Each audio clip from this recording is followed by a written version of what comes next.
Hello everyone. Now in this particular video we are going to see how actually we can union two tables. So for that what actually we'll do, suppose this people is one of the table we have. Now what actually I am going to do, I am going to create one more. I am going to create one duplicate table. This is the duplicate table. So one is a people table I have, and this is one is the people two. This two table actually I want to union. So in the case of the union, what will happen, in the row by row, this two column will be merged. So what actually we have to do, first you have to select this people to any of the table. You have to select, click on the append query. Append is nothing but this is nothing but union only. Select that.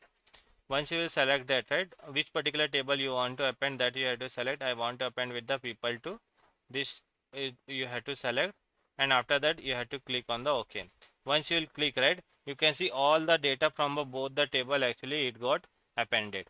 So union is nothing but the append in the Power Query, that you have to remember. Make sure whatever the column you are appending, right, the same number of columns should be available in the both, and the data type also should be same, then only it will work properly. So that is the thing you have to remember. I hope you got the idea how actually we can append that, or how actually we can perform union in the Power Query.